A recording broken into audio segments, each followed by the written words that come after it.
And we are live, everybody. Welcome to this week's After Hours edition of the Café Hangout. You know, one of my favorite shows was Beverly Hills 90210, and given any 90s sitcom, you had to have the place to meet up, and they would meet at the Peach Pit. And then they had the brilliant idea, what about the Peach Pit after dark? Oh, Because everything, much like adding an X in the 90s or a Z at the end of it, after dark, if you added it. So welcome everyone to the Café Hangout After Dark. After Dark, where we have a late night menu. Yes, where we're not going to watch our language. Way's getting into the Orange Pico, and I've just... For Halloween... Everyone's wondering, John, you said you were going to dress up. Well, mentally, today, I acted out my costume because today I played Wai Ting. I went to sleep at 3:30 in the morning. You're dressed like me, too. I did. I knew Wai would dress with a sweater, the same color. So I went to sleep at 3:30 in the morning. I woke up at 8 a.m. and then went the entire day where I have watched so much wrestling today. My mind is just a blur. And then as we were getting set to do this show at 9:15 p.m., I went for a nap. Oh, wow. Dude, I slept for like 45 minutes in preparation for this. Oh, you're nice and fresh now. So I have got a second win because I will tell you 2 hours ago, the thought of doing this show was kind of daunting. The naps are completely key. Yeah. It's 9 o'clock now. Let's see. I thought 5 hours of sleep was... I felt fine all day. But by the time everything was... I watched all of Crown Jewel. Uh-huh. Then I watched all of NXT tonight. Yep. And then on top of just... we had the quarterly report this morning. That was actually today. Quarterly report came out. Oh, yeah. I sat through that earnings call. Nothing like George Barrios for an hour to get you all hyped for the day. And then we had the ratings come out on Wednesday. There's a lot on this Halloween, and I went out trick-or-treating. So You did? I went trick-or-treating with Max. How nice. It was raining in Toronto. Yes. Max's first time? Second time. Second time. Yeah. At 2, We took him out last year. Really? Yeah, he was... what did he dress as? he was a giraffe. Yes. Adorable. So we went to more houses this year than we did last year. This is a... No costume for dad? I felt kind of guilty as I was outside because there were other parents that all dressed up, and I kind of felt I dropped the ball a bit. Next year. There's always the next year. But that was my Halloween. Did you do anything fun on this October 31st beyond things I just listed that both of us had to participate in? My day looked a lot like yours, except I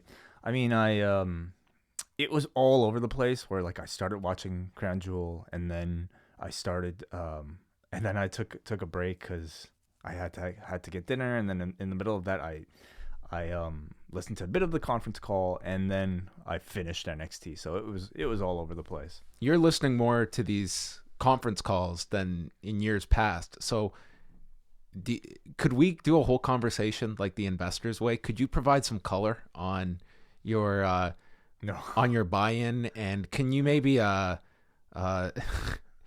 language that they use? It just becomes it's like it's their own version of Carney once we get to the Q&A, and it's an entertaining part of the call. Yeah, it's a little bit numbing, but it's a lot of posturing is what I find. It's always finding what is the answer, what is being said, or more importantly, what is not being said, and being able to decode a lot of that. That if you can speak Barrios, then you have a pretty good understanding of what he is trying to convey. Yeah. And if you wanted to hear that call, I believe it's on the WWE's corporate website. The archive. There's one place to go. But it's also on our Patreon feed for free for everybody. So correct. if we're just hosting it there in case people want to check it out, patreon.com/postwrestling if you just want to listen to it. You know what would make the earnings call that much more entertaining? What's that? Is if same data you're going through, but you have Alan and Jamesy delivering it. Those two together, I have not listened to their latest one because I want to watch the match first. Yes. But when I heard that these two have gotten together, which already, this is like the announcement of like a rematch of like a 5-star match or something from their top 50 discussion earlier this year. Yes. So I'm very much looking forward to that show that the two of them have done. I feel if they were reading my taxes to me, I would be excited to pay them at the end of it. It is a all Irish edition of the British Wrestling Experience. It is the Irish Wrestling Experience on the British Wrestling Experience's feed as they break down OTT's 5th anniversary, featuring a match that I have yet to see but really want to: Jordan Devlin versus David Starr. That a lot of people are talking everyone's about. going nuts about this match. It sounds like it was phenomenal. So I don't know when I will squeeze it in. I would like to watch it at some point this weekend, but this is a very big weekend coming up. A lot of stuff. Well, I really wish there was not a UFC this weekend, even though it's a very solid card. I agree with you, John. I would also tell you maybe let's concentrate on today because we have a lot to get through in the next, I would say, hour and a half. Let's just dive into it. Yeah. So of course, everybody, this is the Café Hangout where you guys can come up with the bulk of the content and the questioning yourself. So we're opening up phone lines, I would say, from or do you want to go through Crown Jewel first? Like, how do you feel? Let's just skim through Crown Jewel and then open up the phone lines. We're open to talking about Crown Jewel, your thoughts on the event as a whole, as well the earnings report that came out today, the ratings that came out today, any topics, nothing's off limits. So we will open up the phone lines, but let's go through Crown Jewel that took place earlier today from Riyadh, their 4th event under this 10-year deal with the General Sports Authority in Saudi Arabia. We had Michael Cole and Corey Graves calling the show, and the pre-show saw a 20-man battle royal involving Andrade, Eric Rowan, R-Truth, Buddy Murphy, Titus O'Neil, Cedric Alexander, Drake Maverick, Shelton Benjamin, Eric Young, Mojo Rawley, Sunil Singh, who is the 24/7 champion at this point, Heath Slater, Brian Kendrick, Sin Cara, No Way Jose, Apollo Crews, Akira Tozawa, Luke Harper, Tony Nese, and Humberto Carrillo.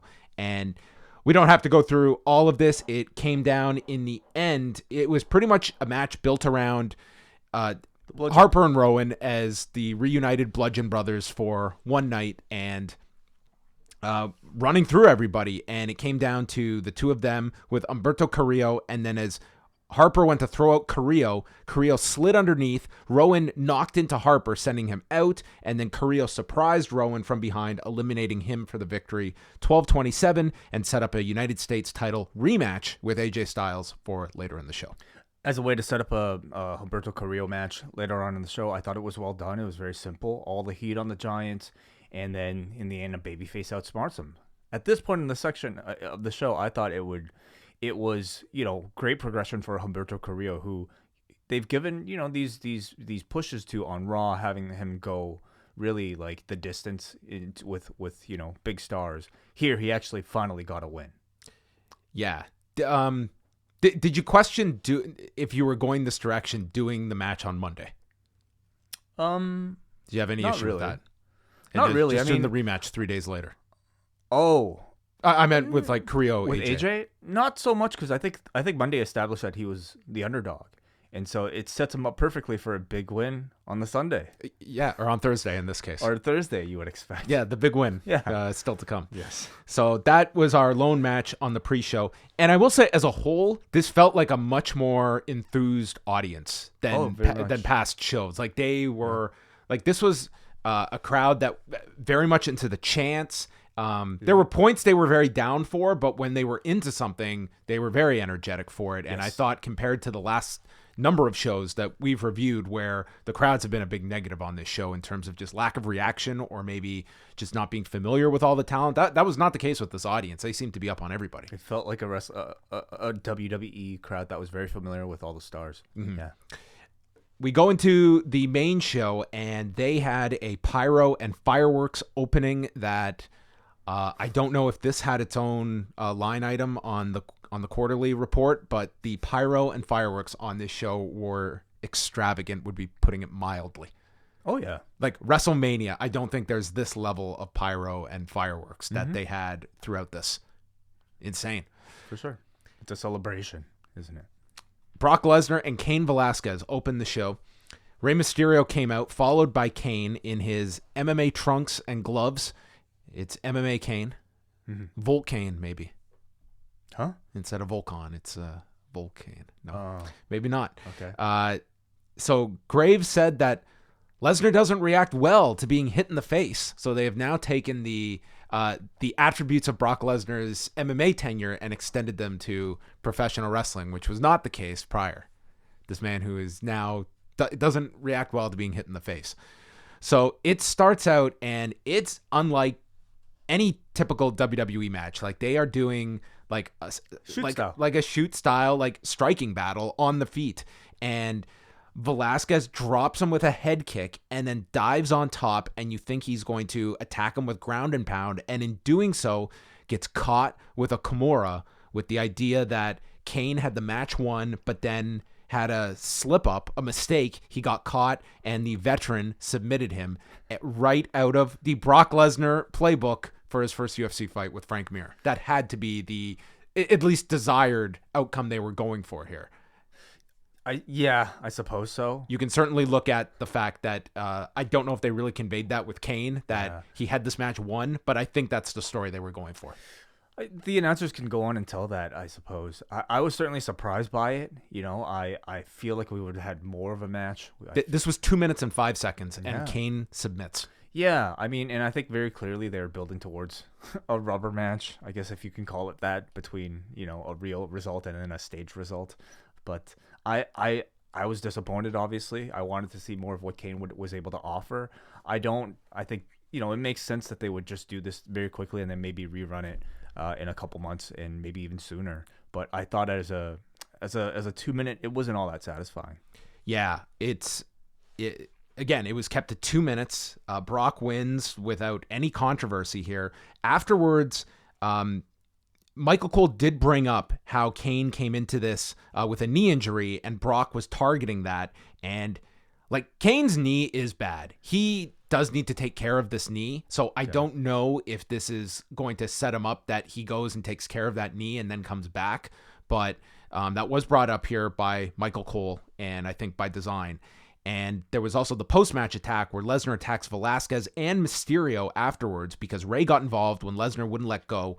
And then Ray comes back, and after Velasquez had taken chair shots and an F5 on top of the chair, Mysterio blasted Lesnar with repeated chair shots, sending him to the floor, and Paul Heyman holding Lesnar back. And that was how all of this ended, and seemed to be, at some point, having to get to a Brock-Ray match in all of this.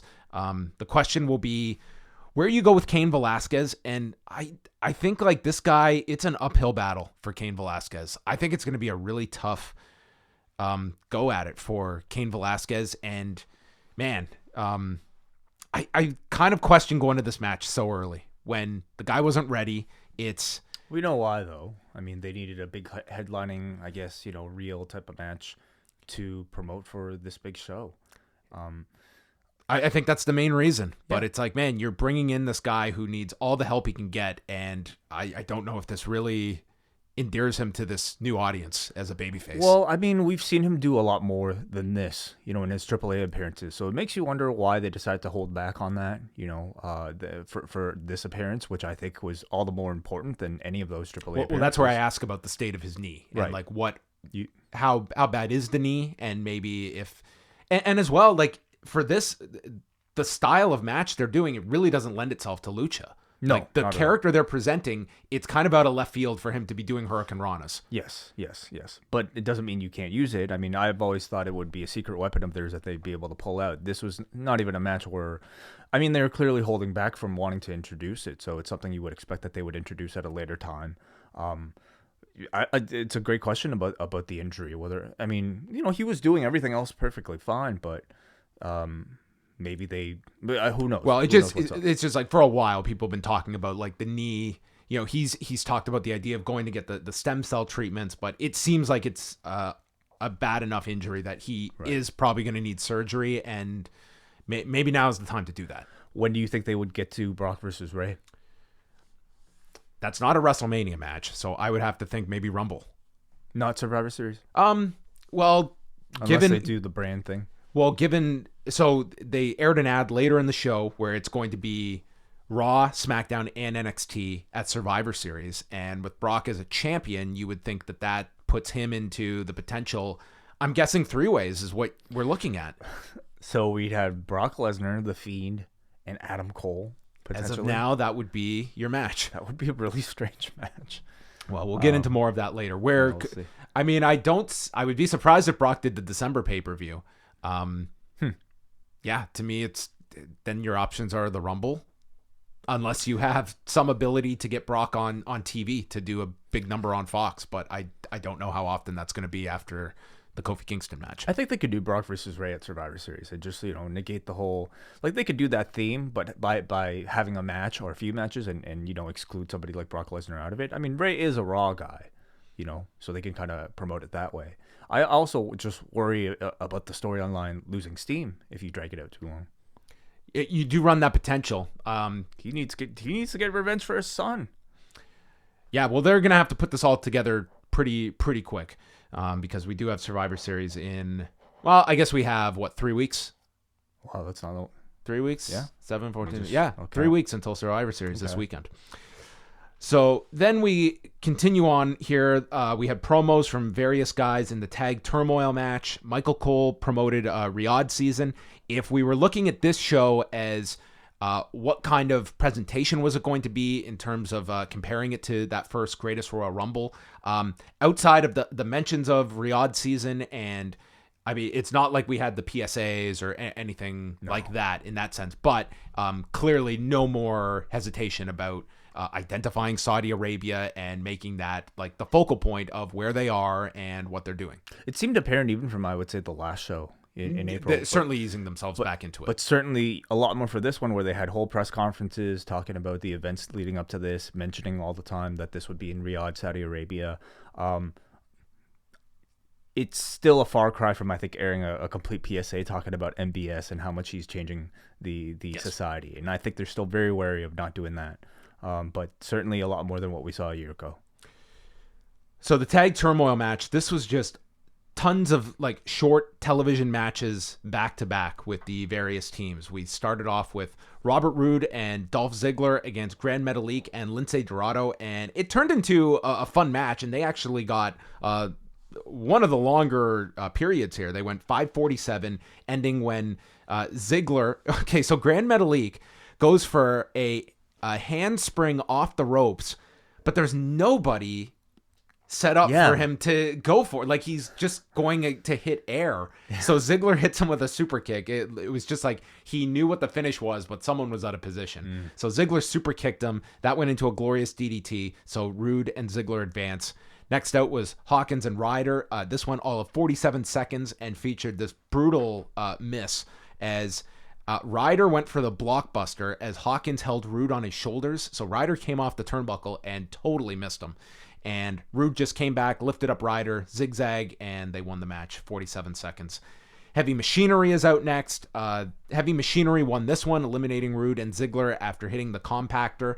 At one point during this, Otis got the hot tag. This crowd was really into Otis. He took his shirt off, and Graves was unsure if that's legal in this country. I wasn't sure if that comment was legal on this broadcast, but yeah, cool. Why not? You're having fun with it. I guess Corey Graves was just deciding to throw it out there. Yeah. Heavy Machinery against Kofi Kingston and Big E. New Day had this enormous display of fireworks coming out. You could see like who were reserved for the big entrances. This one went 3 minutes, 23 seconds with New Day defeating them with the midnight hour here. Then the B team was out. This one went 1:29, ending with a big ending onto Curtis Axel and Big E getting the pin. The Revival is out next. And at this point, you're just thinking, like, how many teams are in this thing? And I knew how many teams were in it, but it was just like the nonstop, like, when do we get to the end of this tunnel? I guess the question would be how many teams needed to be in it? Great question. So the Revival and the New Day, which is going to be our match on Friday for the tag titles. Crazy here. We had the challengers beat the champions in the non-title scenario to set up the title match for Friday. So they got this one right, at least, with Kingston stopping a vertical suplex with an inside cradle to win the match in 4:46. This was like very similar to the finish we got with SCU and Pentagon and Phoenix the night prior, only it was a package pile driver into the inside cradle by Scorpio Sky to Pentagon. I've seen so much other stuff. I know. Before. It all blends together. I don't remember anything from last night. Inside cradle was just the connection I made. So then Carl Anderson and Luke Gallows are out, reviving the classic Old Day versus New Day feud.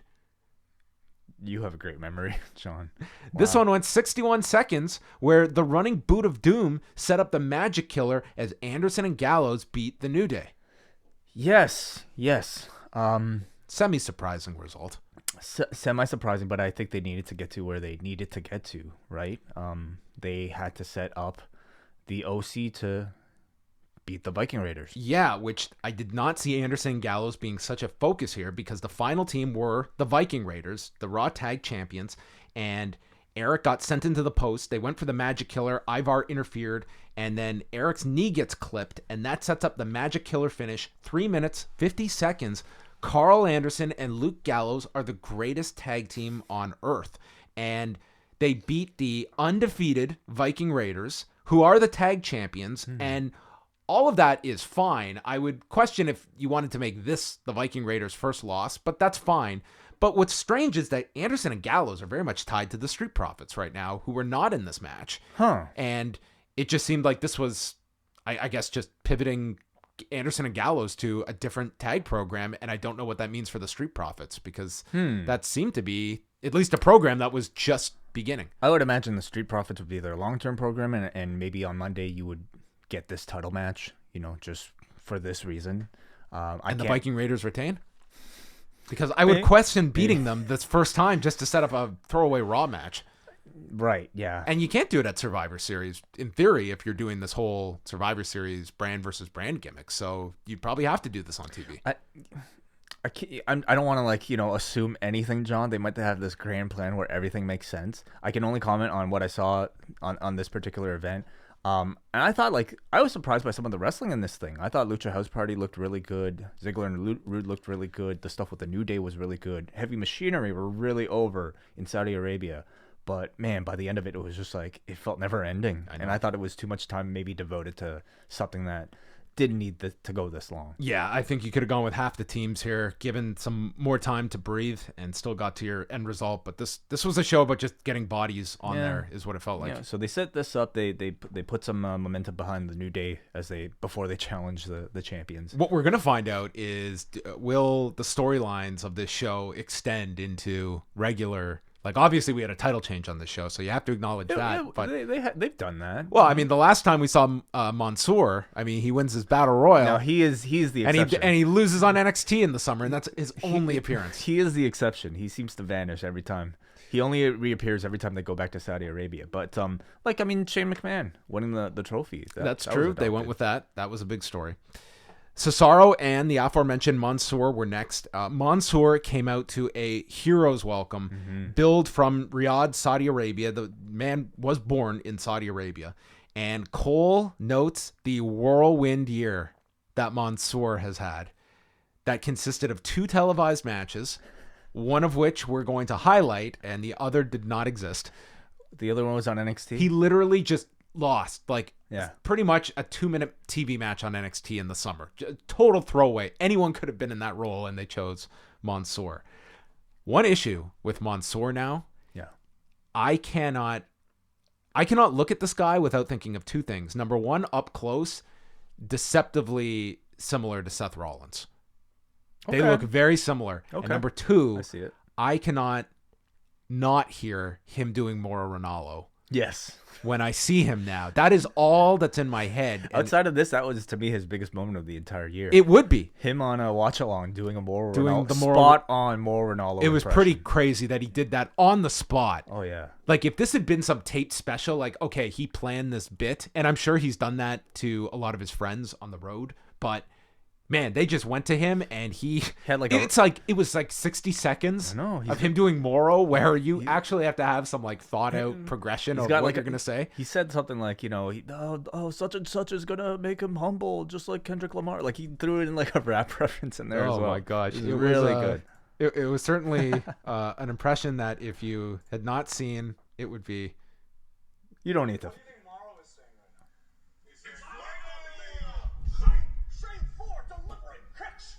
Johnny Gargano saves a Cristiano Ronaldo at the soccer stadium.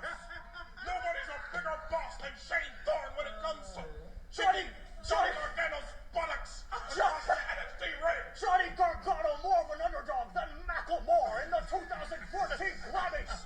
And if that makes Shane Thorne Kendrick Lamar, then I have 2 words: be humble.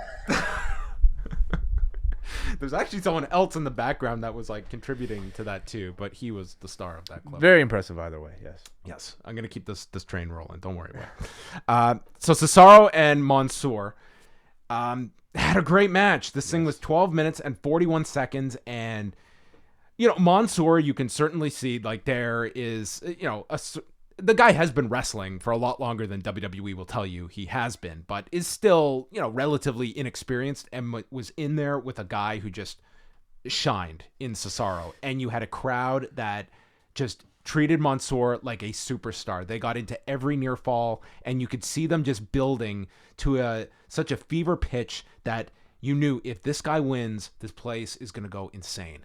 And they gave them the finish they wanted. He hit a top rope moonsault after tons of near falls. They booked this like a WrestleMania main event. Imagine the heat Cesaro would have had, though. John. Oh, they left it. They left it on the table. It's amazing when like when they have reasons to resort to logical booking instead of whatever they do typically in a hometown. Yeah, it's mind blowing. But 12:41, I thought this was the best match on the show, to be honest. I think I agree with you. I wouldn't necessarily say maybe. It depends. Like in ring, I agree with you. Yeah, I feel like we'll talk about another match later on that maybe would have been more memorable. But I agree with you. I thought this match was excellent, incredible atmosphere. It was just a classic match where your hometown babyface got to shine and against an excellent heel in Cesaro. I think Mansoor is really good. He's very charismatic. I think he's good in ring too. Good enough to be an effective babyface with the charisma to really take him over the edge. I think they absolutely lucked out with him it being in this company as for this partnership with Saudi Arabia, because I'm sure he's everything that they want in one of these hometown babyfaces. And I'd like the facial reactions are pretty over the top, though. You mean the camera? Oh, for him? For him, yeah. Yes. I mean, in wrestling, I give performers a lot of slack. Like, I mean, look at Kenny Omega, look at Hulk Hogan. It's that type of thing. I'd like to see him start to get pushed outside of these Saudi shows as just a strong talent, period. He should be doing more. Yeah, and I think that NXT is that route to go with him. So yeah. We'll see if this leads to him being more integrated just anywhere. Yeah. It'll be interesting to see how they handle that, because right now he's very much representative of Saudi Arabia. I think you could do that in NXT, but I'm curious to know how they would treat it. Afterwards, he was interviewed by Greg Hamilton and just said this was the most important match of his life. He spoke in Arabic, and just the place they treated him. Would you say like this? He felt like the biggest star on the show? Of course. Yeah. Yeah. I mean, between him and who else? Roman, maybe? Roman Reigns got an enormous reaction. I think more so Mansoor, personally. Yeah. So like, I great promo. Like the guy sounds smooth, and just to see the reaction this crowd gave him, it felt like an example of the power of professional wrestling as a tool to motivate people and to inspire. This to me was like wrestling, at its core best.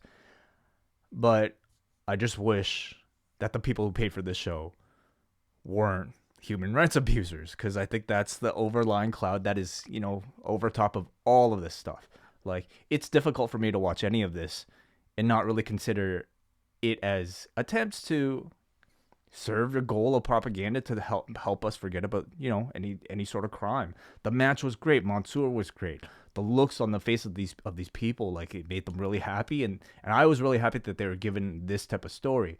But it's important when we're watching this show and talking about the wrestling on the show to understand the larger context of these shows. That we don't use great wrestling as an excuse to ignore anything else that's going on. No. I appreciate the wrestling. I appreciate the performance. This was great professional wrestling, but there's still a whole lot of other shit going on. Yeah, I think so too. And I think that, we'll get into it with the women's match, but I think you can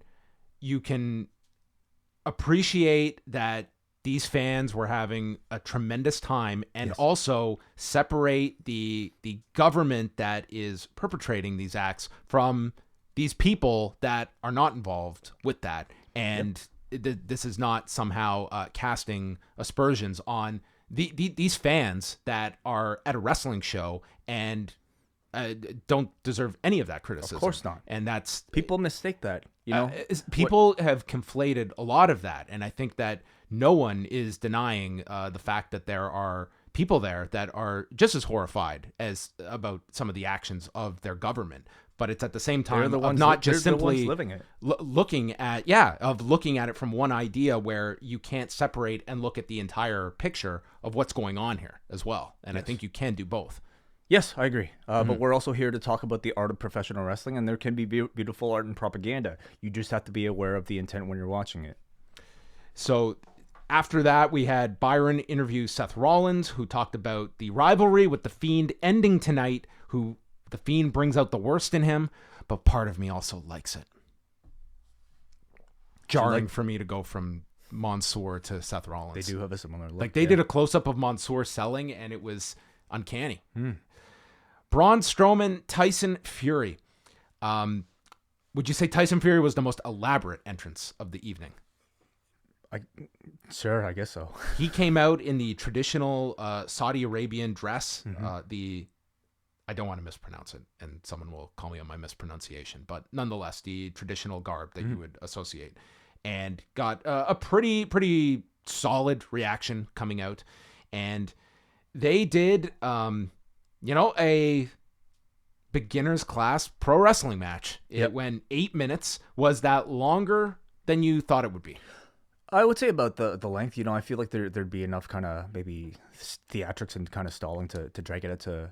Yeah. I expected this length for the Cain match, really. I'll say this: if you watch this, you really can appreciate what they got out of Floyd Mayweather in 2008, where they got. I don't know how long that match was off the top of my head, but it was long in comparison, and not like a match that it largely it delivered what you were expecting going in. Right. Tyson Fury, you could tell he was really into this. The guy was obviously very keen on doing this and seemed to at least have the like this was not a guy just coming here to get a paycheck and do the least amount of work possible. He wanted to be there, you could see. But this was a guy who is a tremendous athlete doing his first ever professional wrestling match, and you could see that that's what this was. Strowman circled around the ring and got hit by Tyson Fury's version of the drive-by, and then Fury avoided the power slam in the ring and hit a big boot, and then got all clumsy trying to hook his leg for the pinfall. I thought Fury also did the Undertaker sit-up spot at one point. Yeah. And I would say by the time they got to 6 minutes, they had overstayed their welcome, and I think that this could have been a bit more compact because you really just saw the exposure here. Strowman circled the ring with the shoulder blocks, and I mean, Fury took bumps in this. It's not like the guy was protecting himself and worried about having a fight in a couple of months or any of the, of getting hurt. Like, he did stuff in this match. Strowman climbed onto the apron from the floor and got knocked out with a right hand, falling down to the floor, and then stumbled his way to his feet, but not in time to beat the count out. So Tyson Fury wins. By anybody that's watched a pro wrestling match, by count out, to Michael Cole, it was by TKO in 8 minutes and 1 second. And then afterwards, they allowed Strowman to come back into the ring, get into Tyson Fury's face, and hit him with the power slam. And then Tyson Fury, he's like, it's like a turtle that had fallen on his back. And in his head, it was like, okay, I'm going to sell for 10, 9, 8. And when it hit 0, dude, he popped up and he was fine. I know. It was really silly looking. Yeah. I mean, they kind of left the door open. If they ever want to go back and do something with him in the future, they could. But I mean, I don't know. I'm sure he added some kind of outside interest to this. He was, I don't think he was even fine. It was what it was. Was he better than Lawrence Taylor? Was he better than some of the other celebrities we've had in pro wrestling? I would say Tyson Fury was not quite the level of Lawrence Taylor. I barely remember. Lawrence Taylor also had Bam Bam Bigelow. But I will say, I don't think Tyson Fury embarrassed himself at all. No. This was fine. It got the guy's name on the marquee and on the poster. For your first match, yes. So, I think the only really point of contention for me is just perhaps the count-out finish, realizing that it's probably a compromise for both of them. Obviously, Tyson Fury's not going to lose. He's an undefeated and we don't want to beat our boxer. Guy. Yeah. Don't really want to beat Braun either, so this was the best you could do. That's fine. And then most funny, though, was, of course, him getting right up after the power slam. I don't know how much they like that. But then again, Braun just got up, kind of, after the knockout. In another era, I think people would be outraged. Today, it's like, I don't think people right? even think twice about it. Yeah. Do you think that this is any kind of significance for Braun, who has pretty much cooled off in the last year? Was this a sign of them seeing a lot of value in him that they attached him to this, or was it strictly, this is our giant that we want to put with their giant, and that's why he got the spot? I would think that they might see more value in Braun here than maybe they did in Big Show for that Mayweather program. Like Braun, I think feels like he exists in a place where he's a giant who you can rely on at any time. He's a very good performer. Not necessarily They need baby faces, but not necessarily someone you would put the belt on for an extended run. There was a time, I think, that they had that with Braun, that they could have gone that direction. It feels like they missed a boat on that, but nonetheless, he held this thing together really. The entire feud. He was fine in all of this. AJ Styles, Humberto Carrillo for the United States title. Technically sound match. I think that it was just, the crowd was totally checked out here. It was a slower pace. I mean, you're talking about Humberto Carrillo that they're giving these major opportunities to, but he's still not really identified with much of the audience yet. And this to me was like a dialed down version of the story you had already given us with Mansoor. Only we don't have the same attachment to Carrillo, and he's not winning this either. So I just didn't think they were all that behind him here in this story. Went 12 and a half minutes. I think in front of another crowd, I think people would be really into this. So AJ is working over his knee significantly throughout this match. And then when Carrillo, after he tweaks his knee, Styles rolls into the calf crusher, but he makes it to the rope. So when he finally gets free, after this calf crusher and knee being tweaked, he goes to the top for the Aztec press, lands on his feet, and then grabs the knee, and then gets hit with the phenomenal forearm. I did not think this painted this man in the most greatest of lights. 12:35, AJ retains the title. So the young lion Humberto Carrillo continues his losing ways. Match didn't do much for me, and I was especially soured on it when Carrillo just lost again. I guess I seriously thought they might have gone with Cedric in the Battle Royal, because that was a feud that got completely dropped, and this is enough of a throwaway show that we just did Humberto on Monday. Why do it again? But I guess Cedric is not in the plans. If you're going in with the mindset that this is a throwaway show, then why even do the match at all?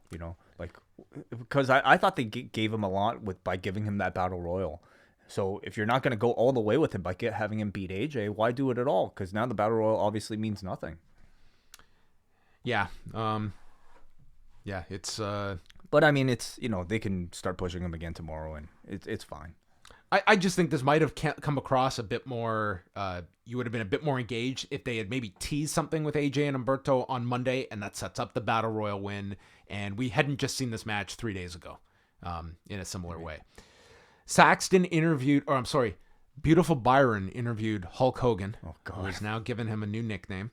He's finally going to shut up Ric Flair, and he said, "I've been training my team in the desert, and when they're thirsty, I give them a glass of sand." What an asshole. This was a Hogan promo, yeah, or at least like an attempt at like a crazy Hogan promo. That was followed by Natalya and Lacey Evans. Each came out. They were wearing full on like bodysuits with T-shirts on top of them.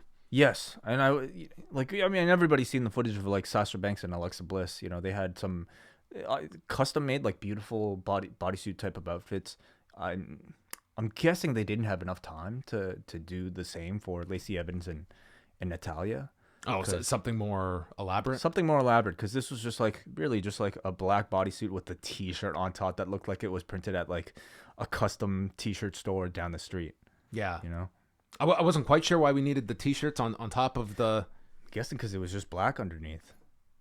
My assumption. Yeah. Anyway, so they shook hands at the beginning. This really was not like a babyface heel match. This was more, this is our historically significant match, and that's how it was positioned here with Cole and Graves on commentary. Evans kicked Natalya away. She went for the sharpshooter. Evans attacked her knee.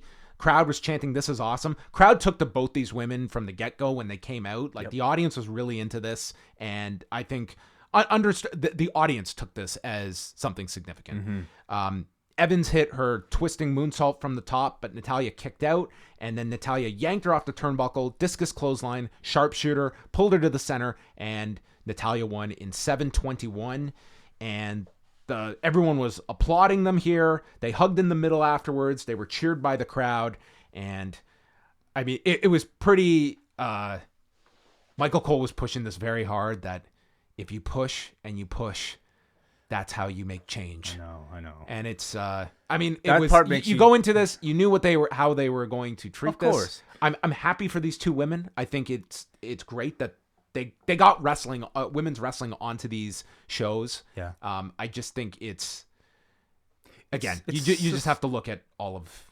It's the same thing with the Mansoor thing. You know, I think we can enjoy this and still be conscious of the thing that's going on around it.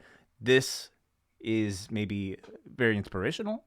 It doesn't change anything else outside of this, really. Like, there's still real world problems attached to it, but we can enjoy this. You know, I thought these two had a hell of a match. This to me was really like the evidence of, you know, bringing up Lacey Evans earlier than she was ready for the main roster, and after, you know, let's be honest, a total fumble with Becky Lynch and putting her into that level of program and dialing it back and saying for the next 3 months, you are attached to Natalya. And this is the end result, that those two, they have found a chemistry together. They work very well together, and they can have perfectly serviceable matches together. And I think that Lacey Evans has greatly benefited from working with Natalya these months. 100%. So all the credit, I would say, to the both of them, but especially Natalya for, you know, I think, look at, this was the best Lacey Evans has ever looked to me. And the pressure was on. Like, there was more pressure on these two to have a good match on the show than anybody else on the show, man or woman. You know, they had to deliver in front of.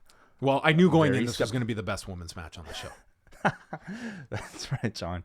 But, you know, they had to deliver, like, based off of everybody's expectations. If they shit the bed in this match, or if Lacey Evans fucked up a moonsault or something, that would stick with people for a long, long time. So I couldn't imagine the pressure that these two had to go through, and I thought they delivered. So, you know, by the end of this match, they created a beautiful emotional moment, and we can appreciate all that while, again, making sure that we understand that this is maybe a step forward, but it's a baby step on a giant mountain of things that still need to be addressed. Yes, I think if you leave this with this impression, like, yes, there have been a lot of changes over the past 18 months in regards to women in Saudi Arabia, but it can't be understated the fact that a number of women that were pushing for these changes were jailed and have been tortured, allegedly, and have gone through some harrowing offenses that have been brought up. Amnesty International spoke about, you know, the idea of, like, the sport washing that was going on in this Newsweek article today. So, like, See, you can't. I think you can appreciate what this was and be happy for these women, but also look at the entire 360-degree view of what is going on there and understanding the full scope of this. And we have to at least make mention of that conversation when talking about a show like this. But again, that stuff is all very relevant. It does not take away from the great performance these two had, and I want to give them credit. Absolutely, you know? yes. So yeah, good match, great crowd. I do also want to bring up the fact, because I did not catch this on the broadcast, but certainly afterwards, that as Natalya's walking to the ring, someone throws a water bottle at her. Right. And it was Ric Flair had the Ric Flair had a same bottle treatment. thrown at him as well. Yeah. I mean, you can't get into the headspace of why someone threw it at one of the female performers, but it was I think something that, you know, people certainly noticed. Team Hogan versus Team Flair followed that. Roman Reigns, Ali, Rusev, Ricochet, and Shorty G against Randy Orton, Drew McIntyre, Bobby Lashley, Shinsuke Nakamura, and King Corbin. Flair and Sonic and Tails came out for their entrances. Jimmy Hart made the trip. I was trying to think back. And, okay, some of these... First of all, Bobby Lashley accompanied by Lana, who... To the ramp, and then she went back. That's right. She did not come down ringside, so... But Lana was dressed in, like, sort of like a, you know, like dress. Definitely not your Glittery traditional dress. Lana attire. Yep. Well, wasn't wearing what she was wearing on Monday, No. for sure. But that's right. That's a long trip to do the walkout and then walk to the back. Her husband was there. And, Yeah. Maybe she hung out with Jimmy Hart and chatted with him on the airplane. Sure. It's like, what do you do with all this free time? So she went to the back, and then we have to discuss. Last week, it was Shorty G, and more, this WH Fashion podcast, I think, could really become a reality. But we have Ricochet, who is... We had Sands yesterday, which, got a ton of discussion. Yes. And Ricochet. Now, do you feel this was Ricochet performing on Halloween? Or do you feel this is the next step of the real-life superhero needs real-life superhero attire? Because I thought he looked... If this was Halloween... I give it a pass, but if this is his new permanent gear, I am not so crazy about it. I think at all. I mean, I think it's more so to do with his just big show attire. We've seen him dress up as Nightwing. That's what I was hoping this was. Is that this is like Ray at WrestleMania, or even as I said, Halloween. But that's how I took it. He was dressed as a character called All Might from some manga. Okay. Yeah. All right. Well, then if it's based on a real character, then I would imagine it's not a permanent shift, because that was what I thought after they've been ramming home the real life superhero. It's, he's got to dress like a superhero. Yeah, it's going to end with him like in a cape doing like a hurricane gimmick, right? Oh, he's going to be... No, I hope not. He's going to be... who knows? I hope not. So anyway, lengthy match here. I'm just going to skip till near the end, because it was just a lot of just get the heat on one guy, then tag, get the heat on them. It was just the heels in control for 3/4 of this. Roman Reigns, who, as we mentioned before, he came out, and this guy was just an enormous star on this show. And when he got the hot tag, this place exploded, and he just ran wild. He blocked an RKO attempt, hit a Superman punch, but the cover got broken up. We had all these guys coming in. Kinshasa, a Claymore kick delivered to Ricochet. Then Rusev came in, and they had to pull him away from Lashley, and then both got sent to the floor. Reigns hit a dive onto everybody, and Cole yells, "There's a reason Reigns was chosen as the captain of this team." I was like, yeah, you took Seth Rollins and booked him in another match. This guy wasn't even in the match to begin with. Reigns is in the ring with Orton. He ran into an RKO for a big near fall, kick out of the RKO. Orton then sets up for the punt that he has not been able to hit in years, and gets he gets stopped by Chad Gable on the floor. And Ali enters, does his handstand to block the RKO. Ali, Ricochet, and Gable dive to the floor. Reigns spears Orton and wins it in 1951. Maybe a surprise there was Orton taking the fall in this, but man, I thought Roman Reigns was great in this match. Roman was fantastic, yeah. I just thought he was, from that hot tag on, this thing really gelled. Oh, he's a total pro, I think, in these big situations. It was a good match, great atmosphere, well built, good spotlight on, I would say, all their baby faces. And again, it proves that like they can book these great babyface moments when they really want to, right?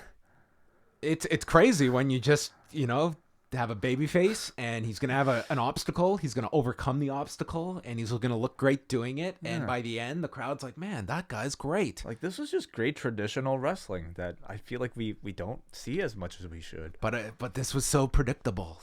No surprises.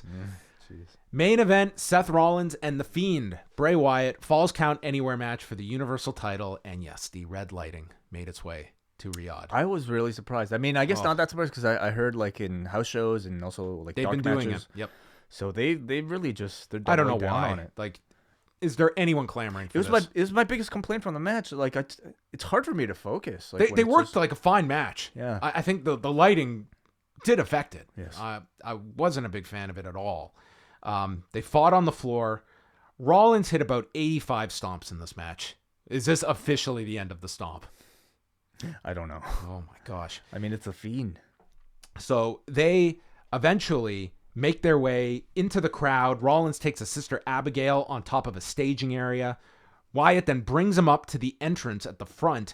And Rollins, at this point, had already hit him with 2 stomps in the match that had not kept him down. He hits a 3rd stomp. Wyatt is not only like not down for a long period of time, like he pops right back up. Like Road Warrior Hawk taking a pile driver and just standing right up. It was just complete no-selling of the stomp. Rollins continues with super kicks and proceeds to follow with 1 stomp, 2 stomps, 3 stomps, 4 stomps, 5 stomps, and then super kicks him off the stage, and we get the friggin' Beyond the Mat scene with Mick Foley at the 99 Royal Rumble. Explosions going everywhere. Yeah. They apparently saved some more fireworks for the explosion. They have fire extinguishers out to try and save Bray, and I'm going to try and do this with a straight face. Seth goes to check on Bray, and as he's looking over these cases, another explosion goes off. Ow, my eye. My eye. It was Terry Funk here. My eye.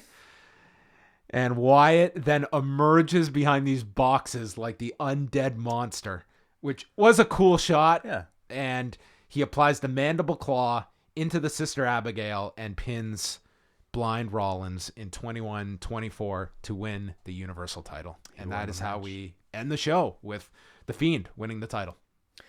You know, better than the last match, I think we can agree. This was way better than the last match, but they got to kill this light. This light was just such an unnecessary thing that handicapped. Like, I would tell you that I think these two had a good Falls Count Anywhere match, but I'm not really sure because I feel like it's not just the red, it's the fact that it's dark. You know, they dim the lights. I was amazed they got the reactions they did from this crowd, given that you're going all over the place. Yeah. You've got this lighting, and it was dark. Like, it was really dark. Like it was like watching in scramble vision, like in black and white, and then like kind of obstructed. So I don't even feel like I could accurately comment on the quality of the match.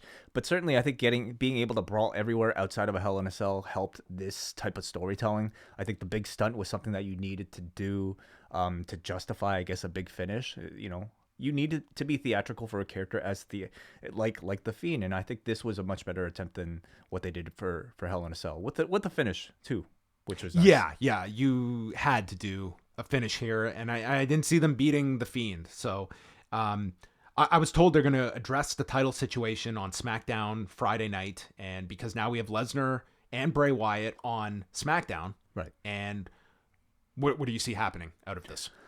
Well, one of them loses, or one of them gets shifted to Raw. Yeah. Like, ultimately, someone's got to end up on Raw. Mm-hmm. I don't know if you do that instantly. If, like, you're building up Survivor Series, so you kind of have to have a Raw representative. Yes, that's right. Yeah.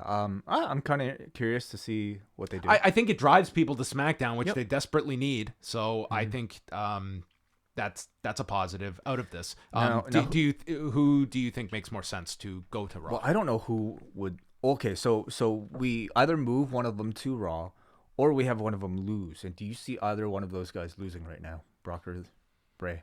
No, I don't. I don't really either. I don't see Brock doing a match, and I would not be beating the Fiend, especially. And this, to me, this finish tells they don't want to beat him right now. So it would disappoint me a lot if it was Brock, because that means Kofi Kingston is not going to get his hands on Brock Lesnar for a very long time. And there's no indication on this show, like he's now firmly tied into the tag team division, that he has his sights set at all on Brock Lesnar, nor is there any sort of like, losing like character change. Like, I know at one time he was like crushing pancakes as he was talking about like his bad run of late. No real indication of that either. They could pick it up, but I mean, Brock would have to be on the show to ultimately lose to Kofi. But that's my fantasy at this point. I don't know if that's losing steam by the week with Kofi. It's like you do need to kind of lead people. Like, I know everyone like fixated on that pancake thing, and it's like that probably was an Easter egg, but it was.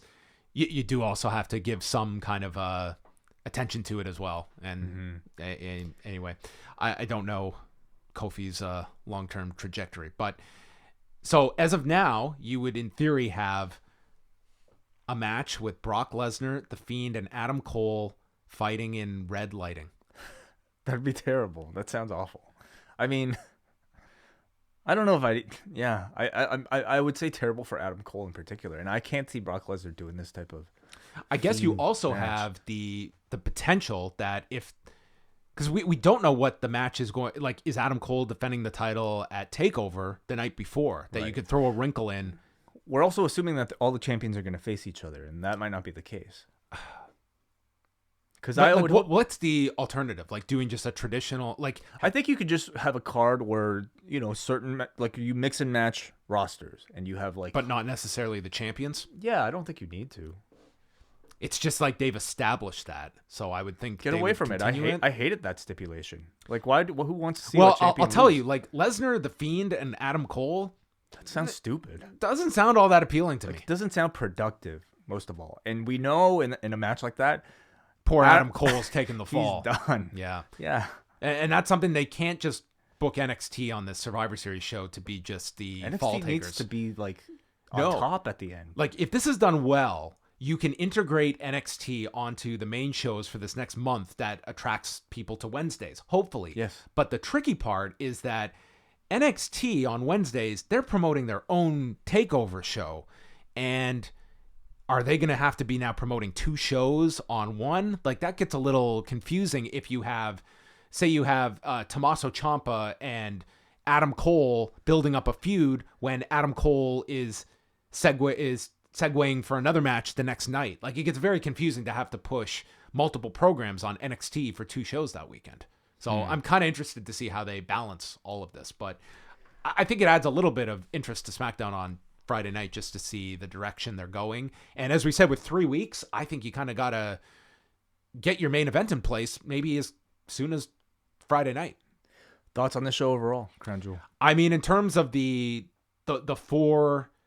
We should also mention that it was like they had been doing shows pre this 10-year deal in Saudi Arabia, but since signing that 10-year deal, I would say of the wrestling, this was the one that had the best wrestling on the show. I agree. Certainly the best crowd that we have seen, apart from water bottles, and I would say that was the positive. I agree with you. I think wrestling-wise, this was the best show top to bottom. I think featured 2 really great moments here with Mansoor in the women's match. And nothing horribly offensive as I feel like previous incarnations have kind of presented. Was there anything on here that would make like your worst of list for the end of the year? Like, I did think Tyson Fury was like, by major league standards, it was like, it was really not near that level. It's also a celebrity thing. Then you're getting all the value of him, I guess, whatever, being a part of this. Nothing on this show was as bad as I think what we saw on Monday. Yeah, no, I think this is a better card than Hell. I reserve that to say it was a better show overall than Hell in a Cell, because I don't think any of the matches on this show touched the first 2 matches at Hell in a Cell that we did get that are forgotten about. I totally forget about it. With Becky and Sasha, and then Reigns and Bryan against Rowan and Harper. Gotcha. So that was Crown Jewel. We open up the phone lines right now. Thank you all for patiently waiting. We want to hear from you. And if you want to have your say on what you thought of Crown Jewel or anything else going on in the wrestling world today, you can search for Post Wrestling on Skype or call us right now, 1-732-800-4423. 1-732-800-4423. Long distance charges may apply. Yes, we will stay live as long as we are getting phone calls, and we're open to chatting about Crown Jewel, the ratings today, the quarterly report that the WWE put out, whatever people want to discuss. Last night's NXT or AEW, yeah. Anything that stood out from you on NXT Wednesday. We should correct the War Games. They've announced that it's going to be Shayna Baszler and Rhea Ripley as the captains. So we did have 9 bodies out there. So one extra slot. They've got to add somebody. And it looks like Bianca Belair and Io Shirai are going to be paired with Baszler, Duke, and Shafir. So we will get 2 teams, which is I prefer that. Yeah, I do too. I love the build for all that. Like, to me, this episode of NXT reminded me that NXT has the best women's division right now. They've got a great women's division going. And if you're going to do a War Games, now really feels like it's the time. Like, it feels like everybody has an identity. I'll say maybe, be safe for like Marina and Jessamine at the moment, but they'll be fine. No, they're like key parts of that division. Sure. But the rest, like, the match with Team Kick and the Kabuki Warriors, like, it changed my mind on the Kabuki Warriors. They got like over 20 minutes. God, I was not really a fan of this like heel turn thus far, but like they really made it work, and I thought all the wrestling on the show was really good. Yeah, I mean, we talk about baby faces, and they've got Io Shirai, Finn Balor, and the Kabuki Warriors, the 3 biggest baby faces on that show. Oh, you kidding me? Like, Finn Balor was amazing. He was great. That promo was like a different Finn Balor than we've ever seen in the WWE. I'm just saying, like, in that Full Sail crowd, it's very hard to be a heel at Right. this point. And Yeah. Io Shirai, like, she got the greatest intro. Yes. And that thing was awesome. And it was like, of course, people are going to go nuts for this. That was an awesome, awesome entrance for Io Shirai that Yeah. you couldn't have been stunned that that's the reaction she got. In the end, I think, it's worth it if you make the person feel like a superstar, and they did that with I Shirai. think that's where you negotiate that.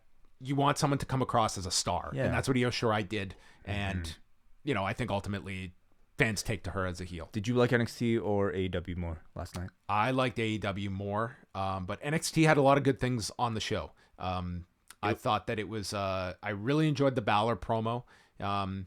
He just feels like, man, this guy never cut a promo like that on the main roster, not once. It was like a Jon Moxley moment, almost. Yeah. Like that. This guy just, he's a great talker. There's I think a lot of great talkers that we're not exposed to. I had no idea, honestly. I had no idea he had it within him. But like that line about how, like, 2 months ago I faced a guy who put a mask on, and all of a sudden he's the hottest guy in the industry. Well, I just took my mask off, and now I'm the hottest guy in the industry. Like, amazing line. Caller, sorry for making you wait. What were your thoughts on everything going on today? Hello, guys. It's MJ. Hey, in MJ. my studio Oh, apartment. it's weird not hearing you with the sound of New York in the background. Yes. It's quite late here in New York. It's quite late in Toronto, so I'll try to hit some points real quick. Go for it. Wanted to get two things out and then talk about the earnings a little bit. But first, I'll never criticize. Well, these Saudi shows are super weird to talk about. Yes. But it's really cool seeing the kids into the WWE superstars and hearing them chant NXT. It's kind of surreal, and you don't really think about the fact that these kids across the world are into the same stuff we are into. So I actually enjoy watching that and put it all the politics aside. So I wanted to say that about just my thoughts on the Saudi show. The second thing, they're going to have NXT guys perform TakeOver War Games, then be on Survivor Series. And there was an article out today that says that these guys can't get pay raises and they have the lowest morale in years in that locker room. That's crazy to me. It's going to be a busy weekend for them. Yeah, they got to work both shows. I haven't read the article myself, John. Any thoughts on maybe some those allegations or rumors? Yeah, I really I can't confirm that. Right. I mean, It was. Yep. Go ahead, MJ. It was a Forbes article. It was written by a Forbes contributing editor. So he, I guess, talked to some people that said talent was told with the move to USA Network that there's no imminent kind of pay increase or pay scale changes, that they're all still making the developmental roster salaries. That would have to change, I would think, relatively soon. Wouldn't you think? But this seemed to indicate it's not changing. But that aside, thoughts on the earnings? Yeah.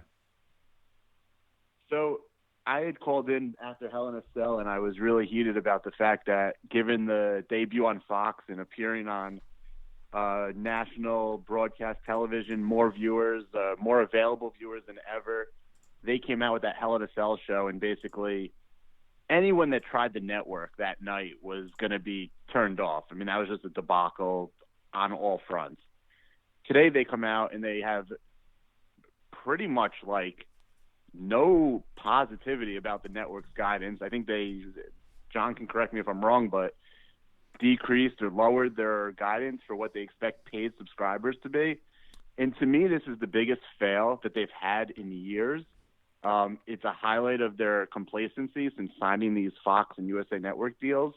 They got all this money in the world. They got the biggest runway in the world to kind of grow the company, grow the fan base.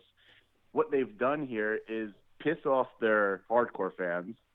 There was a cancel the network trend on Twitter the night of the Hell in a Cell. They've done nothing to bring anybody into the fold. Ratings are back to what they were. And if I'm looking at this company for the next few years, I just don't see what they do to change this. I think it's management at this point. I think it's complacency. They're creatively bankrupt. They're morally bankrupt. They're definitely not financially bankrupt because they got these TV rights deals. But outside of that, I mean, there's nothing positive to take away from what they're doing. not with their licensing, not with their merchandise sales, not with their live events. It is pretty bleak. And yes, the stock will rebound and they'll be fine because they have tons of cash coming in, record revenue. But that's only for so long. And then what? And I think the then what part is what's really scary for investors. And I'll let you guys chew on it. Thanks a lot, MJ. Yeah, it was a quarterly report where, I mean, if you're looking at the key core pillars of their business, I mean, it's like the television rights are so important to them at the moment. For the network, they were down. They had projected that they were going to have a drop of paid subs, and they were below what they had projected. And they're projecting an even lower drop in the fourth quarter, which is, typically this is not you do experience a bit of a drop, but this is like they're expecting a 10% decline in the fourth quarter among network subscriptions. And on the one hand, they're putting over how they've overhauled the network. It's now, it's got a whole new engine on it and search capabilities. And yet we're looking at the numbers and it's like, okay, you introduced this, you invested all of this technology into the network, and they had these big declines on the network. So I don't think one really adds up to the other.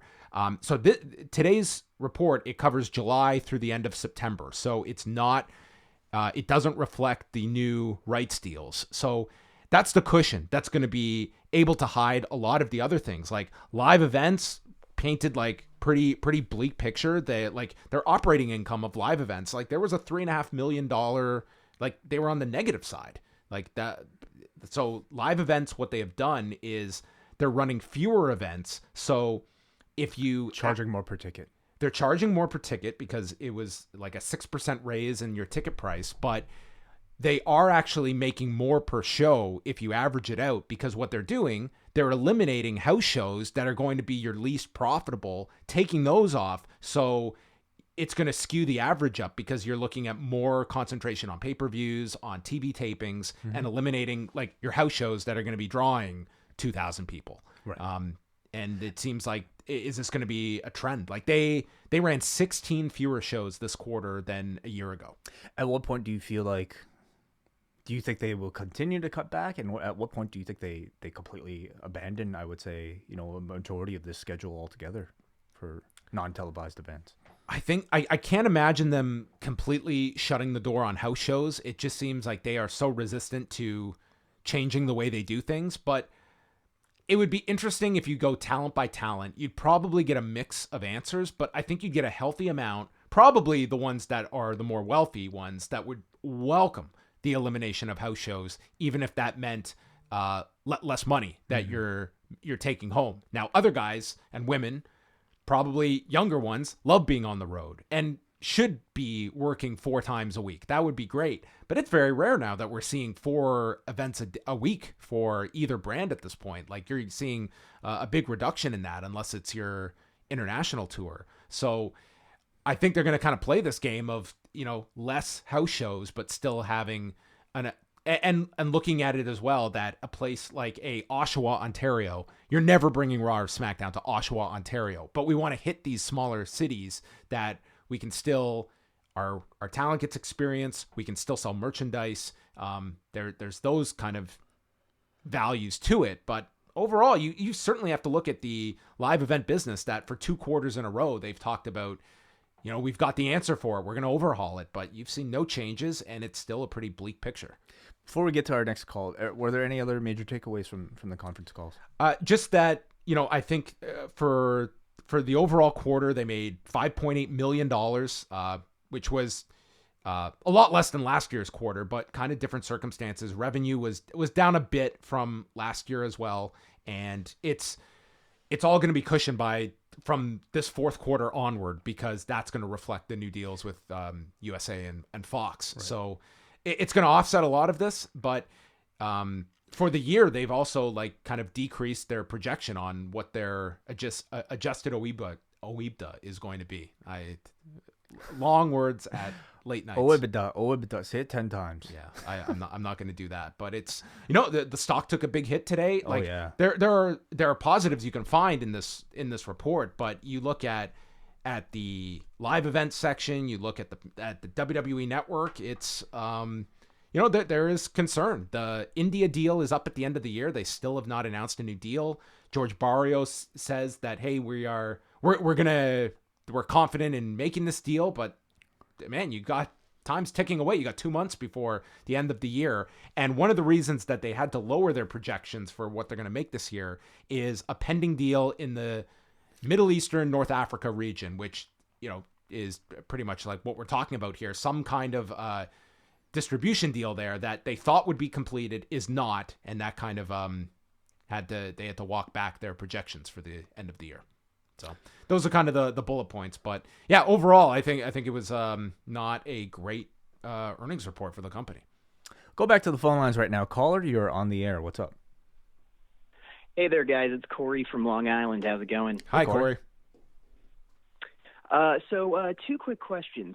First, John, are you catching any of the kind of miscellaneous Japanese promotion shows that are happening this weekend? BJW, Noah, DDT. Any of those catch your eye? This weekend is going to be extremely tough with everything that's going on. At some point, I'm going to probably watch the Noah show, but probably not this weekend. Okay, yeah, no. I've been eyeing up that. Particularly the Noah card, just because it's their big return to Sumo Hall in like God knows how long, and not attached to something like a Kenta return. So I'm wondering how that is going to pan out for them, especially kind of with their main event being 2 fairly younger talents in the form of Kenta. It was Kaito Kiyomiya and Keno. Yeah. No, it's a big test for them. It sounds pretty ambitious for Noah to be going to Sumo Hall. They've also got Michael Elgin going over for this show as well with Takeshi Sugiura. I'm not all that optimistic on how well they draw at Sumo Hall, but we'll see what they're able to attract. You've also got a Dragon Gate card that's coming up on Monday, so it's a pretty packed weekend in Japan as well. But yeah, the Noah card, it's hopefully I don't know, do you know, is it going to be available on their YouTube channel? The Noah card, I'm not sure. Their entire TV deal has been so nebulous. So I'm not exactly sure how this is going to be airing. I know the BJW show is airing live on Samurai, but I don't know the like state of Noah's TV deal at all.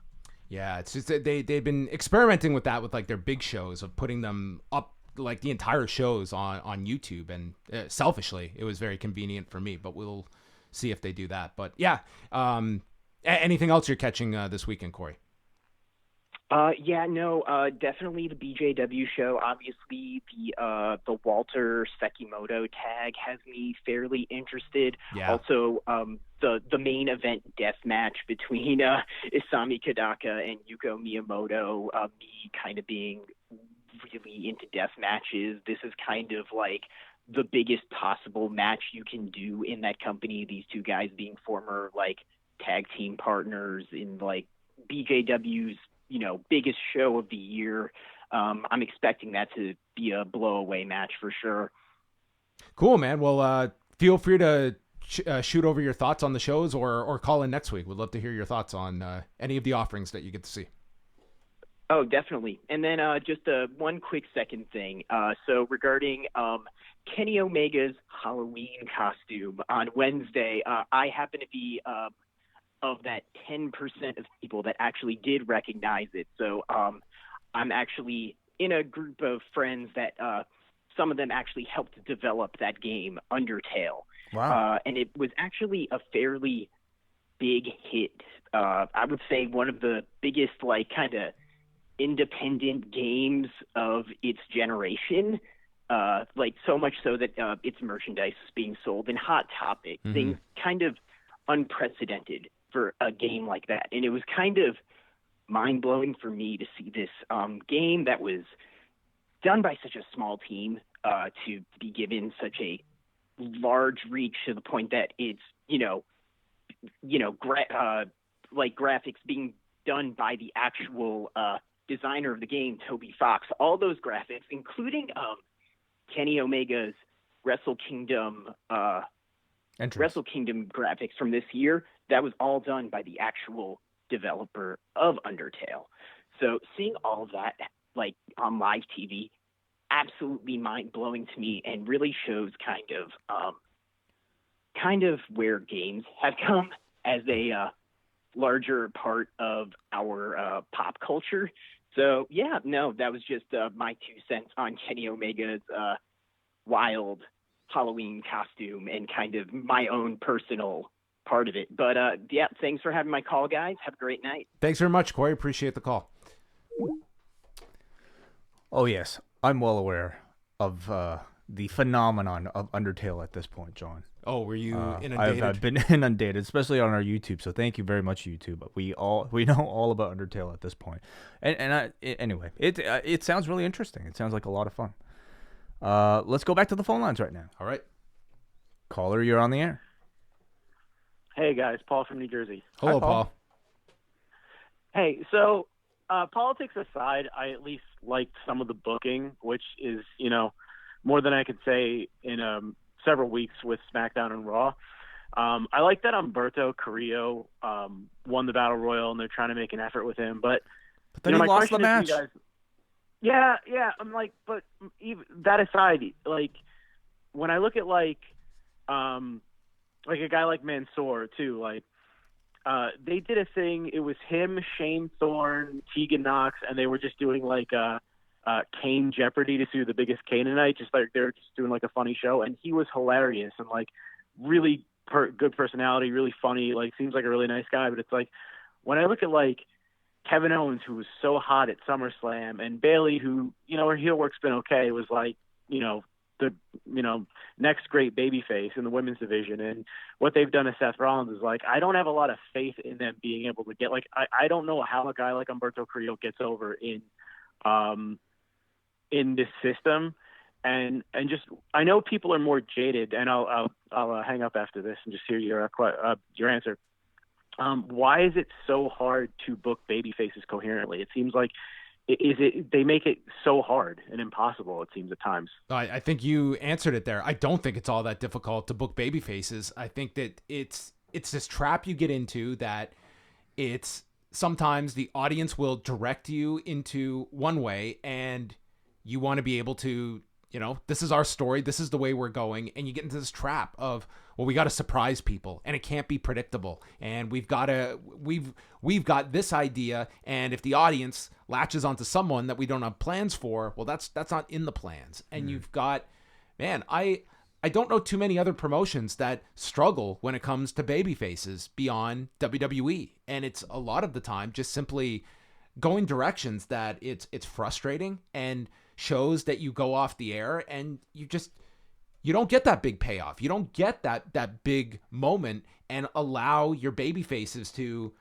overcome the opponent and just look great and give an audience exactly what they want. It's got to be on our timetable, and it's got to be done this way and this way. And you get to a point where it's, oh, everyone's so negative, and then the character's got to turn heel, of course, because that's the only place we have left to go, because we've killed them as a babyface. Yeah. And I don't think it has to be half as difficult as at times it's made out to be. I feel like the chase to always prolong to the next pay-per-view or to the next TV show or to your next whatever event, it really makes them not want to give you a climax to a story.